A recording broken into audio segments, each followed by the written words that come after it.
नमस्कार दोस्तों, स्वागत है आपका विशाल खबर में। और दोस्तों, विशाल खबर आज एक बहुत ही जाना पहचाना नाम हो गया है। एक छोटी सी शुरुआत हमारे सतना के मूर्धन्य पत्रकार, जो बहुत सारे बड़े बड़े समाचार पत्रों को अपनी सेवाएं दे चुके हैं, उन्होंने एक पहल चालू की थी विशाल खबर की। साहित्य में बड़ी अच्छी पकड़ है, उन्होंने अच्छी चीज़ों को इस विशाल खबर के चैनल पर लाने का प्रयास किया। आप ऑलरेडी देख रहे हैं इसमें अनुभूति का आंगन और ना जाने कितनी अच्छी चीज़ें ये समय समय पे लाते रहते हैं। ये सिर्फ एक विशाल खबर एक समाचार का ही न्यूज़ चैनल नहीं है। विशाल समाचार कोशिश करता रहता है, विशाल खबर की हमेशा एक कोशिश रहती है कि हम समाज को कुछ ज़्यादा से ज़्यादा दे सकें, समाज के लिए उपयोगी चीज़ें। इसी कड़ी में विशाल खबर में आज हम एक अंक की शुरुआत करने जा रहे हैं, स्किल डेवलपमेंट प्रोग्राम। दोस्तों, इस स्किल डेवलपमेंट प्रोग्राम का जो मुख्य उद्देश्य होगा कि आज पूरे देश में निर्माण पे बड़ा जोर है। हम व्यवसाय को कैसे बढ़ाएं, नए नए युवा पीढ़ी के लोग पढ़ के निकलते हैं, हर आदमी बिजनेस करना चाहता है। तो विशाल खबर की ये कोशिश है कि be the job creators not the job seekers. हर आदमी अगर नौकरी ही ढूंढेगा तो हम सपनों का भारत, या यूँ कहें कि मोदी जी के सपनों का भारत शायद कभी ना बना पाएंगे। और वो सपना सिर्फ मोदी जी का नहीं है। इस देश में जितने महापुरुष हुए, जिन लोगों ने हिंदुस्तान को यहाँ तक पहुँचा, सबका सपना था आत्मनिर्भर भारत का। तो आत्मनिर्भर भारत तब बनेगा दोस्तों कि जब हम स्कूल कॉलेज की पढ़ाई करके लौटें तो एक बैंक की नौकरी और एक अच्छी सी 8 घंटे की नौकरी, फिर वही रूटीन सा काम करने के लिए अगर सोच के चलेंगे तो कभी भी हम अपने भारत को आत्मनिर्भर भारत नहीं बना पाएंगे। इसी कड़ी की शुरुआत करने के लिए आज मैं आपके साथ में लेके आया हूँ स्किल डेवलपमेंट प्रोग्राम। इस स्किल डेवलपमेंट प्रोग्राम में हम यहाँ पे आपको कई सारे एक्सपर्टीज़ के साथ मिलाएंगे जिनकी अपने अपने क्षेत्रों में महारत हासिल है। कोई बहुत अच्छे फ्लाई ऐश ब्रिक बनाने की जानकारी देगा, कोई आपको पेवर ब्लॉक्स बनाने की जानकारी देगा, कोई आपको CLC ब्लॉक बनाने की जानकारी देगा, कोई आपको वॉल पुट्टी बनाने की जानकारी देगा। इस तरीके के बहुत सारे उद्योग हैं और बहुत सारे लोग करना भी चाहते हैं, लेकिन इन उद्योगों को करने के पीछे या इन उद्योगों को करने के लिए क्या मूलभूत आवश्यकताएं हैं, उसमें आपको कितने रुपए की आवश्यकता लगने वाली है, कितना आपको उसमें ज़मीन लगने वाली है, कितना उसमें मैन पावर लगने वाला है, कितनी उसमें बिजली लगने वाली है, गवर्नमेंट उसमें आपको क्या सुविधाएं देने वाली है। तो दोस्तों, इस सारी बारीक से बारीक चीज़ों को कवर करने के लिए हम यहाँ पे एक्सपर्ट्स को बुलाएंगे। दोस्तों, मैं आपको अपना परिचय देता हूँ। मैं हूँ Dharmendra Jaitley. I am managing director hard and shine chemicals private limited and we are manufacturers of construction chemicals and wall putty and tile adhesives। और दोस्तों, हम लोग अपने प्रोडक्ट, मेरी एक फैक्ट्री सतना में है, दूसरी मैसूर में है। यूट्यूब में मेरा एक चैनल है hard and shine chemicals private limited का, जिसमें हम हिंदुस्तान और दुनिया जहान में पूरे बहुत सारे मुल्कों से लोग मुझे उसमें फॉलो करते हैं। Hindustan, Pakistan, Nepal, Bangladesh, Saudi Arabia, Kenya, etc। हम लोग उसमें क्या करते हैं, लोगों को सिखाते हैं। जो मेरी एक्सपर्टीज़ है दोस्तों, आप मेरे से जो सीख सकते हैं आज आपको मैं बताने वाला हूँ, और आगे के अंकों में मैं उसको कवर भी करूँगा। आप मेरे से फ्लाई ऐश ब्रिक कैसे अच्छे से अच्छी बनाई जा सकती है, पेवर ब्लॉक्स आपने देखे होंगे जो फुटपाथ पे, सड़क पे, आंगन में कई जगह बिछाए जाते हैं, बड़ा जोर है उनका, उसको आप सीख सकते हैं। आप वॉल पुट्टी कैसे अच्छी बना सकते हैं, आप टाइल एडेसिव कैसे अच्छे बना सकते हैं, कंस्ट्रक्शन केमिकल्स क्या होते हैं, इन सब चीज़ों के बारे में मैं आपके ऊपर इसमें प्रकाश डालूंगा। पर दोस्तों, किसी चीज़ को बनाना बहुत ही आसान होता है। बनाने के लिए आप गूगल भी कर लोगे, उसमें भी आपको मोटा मोटी चीज़ें मिल जाएंगी। लेकिन किसी भी व्यवसाय में सफल होने के लिए कुछ मूलभूत चीज़ों की आवश्यकता होती है। वो चीज़ें क्या है? वो चीज़ें स्कूल में नहीं सिखाई जाती, वो चीज़ें कॉलेज में नहीं सिखाई जाती, वो किसी महाविद्यालयों में नहीं सिखाई जाती, वो किसी डिग्री के दौरान नहीं सिखाई जाती। ये चीज़ें आपको वही लोग सिखा सकते हैं जो लोग उस क्षेत्र से गुजरे हैं, जो उस फील्ड से आए हुए लोग हैं। वही लोग आपको इन चीज़ों के बारे में अच्छा नॉलेज दे सकते हैं। एक छोटी सी कहानी मैं आपको बताऊं कि नदी के किनारे एक साधु बैठा हुआ था और वो चिल्लाता था, जो चाहोगे सो पाओगे, जो चाहोगे सो पाओगे, जो चाहोगे सो पाओगे। कुछ लोग सुनते, पागल समझकर, हंसी बहाना समझकर निकल जाते। कुछ लोग सुनते भी तो उसे तवज्जो न देते।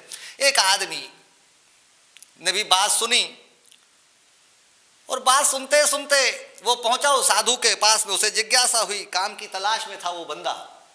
तो साधु के पास गया और उससे पूछा कि बाबा, जो चाहूँगा वो मिलेगा? बोले, निश्चित तौर पे जो चाहोगे सो पाओगे। तो बोले क्या चाहिए तुझे? बोले मुझे हीरो का व्यापार करना है, मुझे हीरा चाहिए। तो बोले तू अपनी आंखें बंद कर। उस आदमी ने, युवक ने आंखें बंद की और उस साधु ने उसके हाथ में, एक हाथ में अपना हाथ रखा और बोला देख ये दुनिया का मैं सबसे बड़ा हीरा देता हूं तेरे एक हाथ में। ये इतना बड़ा हीरा है कि इससे तू संसार में जितने चाहे उतने हीरे तू बना लेना। इस हीरे का नाम है समय। और दूसरे हाथ में हाथ रखा और कहा कि ये तुझे दूसरा रत्न देता हूं, ये है मोती, और ये दुनिया का सबसे बड़ा मोती है, इससे तू इतने मोती निकाल सकता है जितने सागर के तल में भी नहीं होते हैं, और ये मोती है धैर्य। तो दोस्तों ये समय और धैर्य, ये दो बड़े अनमोल रत्न हैं। इनसे कुछ भी, कभी भी समय व्यर्थ ना करें, कभी भी अपने समय को जाया ना जाने दें, अपने काम में लगे रहें। तो समय की जो कीमत रखता है, समय की जो कद्र करता है, वो जीवन में एक दिन अवश्य ही सफलता पाता है। और दूसरा है धैर्य। जब भी आप किसी व्यवसाय को करने के निकलेंगे, बिजनेस को करने के लिए निकलेंगे, या छोटे से छोटा या बड़े से बड़ा काम आप कुछ भी करने निकलोगे, तो धैर्य की जरूर आवश्यकता होगी। आप करते करते रास्ता छोड़ने को मन करेगा, पहुंचते पहुंचते आप चूक जाओगे। तो आप अपना कभी धैर्य मत खोइएगा, धैर्य को नहीं खोना है। तो जब वो 1000 बार कोशिशों के बाद भी वो बना न पाए, तो हुआ क्या, आखिर 1001 बार या 1002वीं बार में वो सफल हुए। तो किसी ने उनसे पूछा कि क्या हुआ? वो 1000 तरीके तो बेकार गए ना, आप असफल हुए। लेकिन उन्होंने बड़ा बोला, बोले मैंने धैर्य के साथ काम लिया और आज मैं विश्वास के साथ कह सकता हूं कि जिन 1000 तरीकों को मैंने, आप जिन्हें बेकार कहते हो, उन 1000 तरीकों से बैटरी बनाई भी नहीं जा सकती थी। यही एक तरीका जिससे बैटरी बनाई जा सकती थी। तो दोस्तों जब आप कोशिशें करोगे ना, तो आज शिखर पे जितने लोग भी व्यवसाय में पहुंचे हुए हैं, जितने लोग भी तरक्की, उनके पीछे असफलता की एक बड़ी लंबी दास्तान है। अगर आप किसी की आज बड़ी फैक्ट्री, बड़ी गाड़ी, बड़ा बंगला देखकर आपको लगते हो कि वो 24 घंटे में मिली हुई कोई सफलता होगी, तो सफलता क्रमशः लिखी जाती है। सफलता कोई रातों रात का एक सपना नहीं होता है। तो दोस्तों इस स्किल डेवलपमेंट प्रोग्राम जो विशाल खबर चालू कर रहा है आज से, इस स्किल डेवलपमेंट के प्रोग्राम में हम लोग हर हफ्ते आएंगे। हर संडे को आपको एक ये मेरा एपिसोड मिलेगा जिसमें किसी एक व्यवसाय को लेके हम चर्चा करेंगे, जब तक कि वो चर्चा पूरी ना हो जाए। और आप लोग भी कमेंट बॉक्स में जाके, सबसे पहले तो देखिए मैं आपसे निवेदन करूंगा कि विशाल खबर को आप लोग सब्सक्राइब जरूर कर लेना, क्योंकि इसमें बहुत सारी ऐसी ऐसी चीजें मिलने वाले हैं कि आपको खबरें भी मिलेंगी, आपको गीत संगीत भी मिलेगा, आपको सतना की महान शख्सियतों के साथ मिलने का मौका भी मिलेगा, और जीवन में कैसे आगे बढ़ना है इसके लिए भी आपको मार्गदर्शन मिलेगा। तो इस चैनल को सब्सक्राइब जरूर करिएगा और लाइक करिएगा, हो सके तो शेयर भी जरूर करिएगा। तो दोस्तों अगले बार जब मैं आऊँगा, आज एक छोटा सा लॉन्चिंग डे था, एक शुरुआत के तौर पे, एक परिचयात्मक तौर पे मैं आपके सामने आया, ये बताने के लिए कि हर संडे को आपको ये एक प्रोग्राम मिलने वाला है। और अगली बार हम जब आएंगे तो फ्लाई ऐश ब्रिक्स के लिए एक चैनल पे हमारा डेवलपमेंट का प्रोग्राम रहेगा। आज हिंदुस्तान भर में फ्लाई ऐश ब्रिक बड़ी जोरों पे है, और मैं एक छोटा सा आपको परिचय दे देता हूँ कि फ्लाई ऐश ब्रिक होता क्या है। जैसा कि आप स्क्रीन पे भी देखेंगे, फ्लाई ऐश ब्रिक क्या होता है। कोयला जलाते हैं अपन बिजली बनाने के लिए, थर्मल पावर प्लांट्स होते हैं जहाँ पे कोयला जला के बिजली बनाई जाती है। तो कोयला जला के बिजली तो बन गई, लेकिन उससे जो रेसिड्यू निकलता है, जो अपशिष्ट निकलता है, राख होती है, उड़नशील राख होती है, इसीलिए उसको फ्लाई ऐश बोलते हैं। वो उड़ने वाली राख है, वो इतनी बारीक होती है जैसा टेल्कम पाउडर होता है। तो उस उड़ने वाली राख को यदि इस्तेमाल न किया गया तो क्या होगा, वो चीज उड़ उड़ के खेतों में पहुंचेगी और हमारी खेती को, हमारे वातावरण को पॉल्यूट करती है।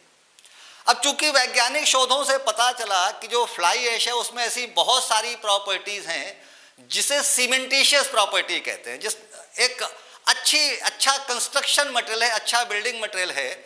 इसीलिए दोस्तों फ्लाई ऐश का आज आप देखिए सबसे ज्यादा इस्तेमाल सीमेंट बनाने में होता है। पहले सीमेंट सिर्फ सीमेंट ही होती थी, ना ओपीसी होती थी, ना पीपीसी होती थी, आपने देखा होगा। अब आप देखिए मार्केट में सीमेंट होते, एक होती है OPC, that is called ordinary Portland cement. और नॉर्मली दुकानों से जो आप सीमेंट का बैग लेके आते हो अपने घर पे, किसी भी दुकान से जो भी आप सीमेंट लेके आते हो, ओपीसी नहीं होती, ओपीसी नॉर्मली कंपनियां, बड़े बड़े कॉन्ट्रैक्टर्स हैं, ब्रिज बन रहा है, रोड बन रही हैं, रास्ते बन रहे हैं, तो बल्क सप्लाई में देते, स्पेशल डिमांड पे ही देती है। साधारणतः बाजार में आप जो घर के निर्माण कार्य में जिस भी सीमेंट का इस्तेमाल करते हो उसका नाम होता है PPC, that is called Portland pozzolana cement. PPC cement का मतलब ही होता है कि उसमें गवर्नमेंट के स्टैंडर्ड के हिसाब से, ब्यूरो ऑफ इंडियन स्टैंडर्ड के हिसाब से उसमें 35% तक उस फ्लाई ऐश को, उस राख को ही मिलाया जाता है। और पोजोलोनिक प्रॉपर्टी होने के कारण आप देखेंगे कि उसकी स्ट्रेंथ भी समय के अनुसार अच्छी आती जाती है। दूसरा दोस्तों, अगर हमने फ्लाई ऐश को इस्तेमाल नहीं किया, क्योंकि अभी हमारे घरों में जो भी ईंटें लगते हैं वो मिट्टी के ईंट लगते हैं, और ये मिट्टी के ईंट कैसे बनते हैं? जो हमारी खेती की ज़मीन होती है, जो एग्रीकल्चरल लैंड होते हैं, उसकी ऊपरी सतह को खोदकर वो मिट्टी इकट्ठी की जाती है, उसे फिर सांचों में ढाल के उस ईंटे को बनाया जाता है। और फिर चूंकि उसमें सीमेंट तो मिला नहीं होता, वो मिट्टी का ईंट है, तो उसको मजबूती प्रदान करने के लिए बहुत सारा कोयला और लकड़ी जलाई जाती है, जिससे बहुत ज़बरदस्त प्रदूषण होता है।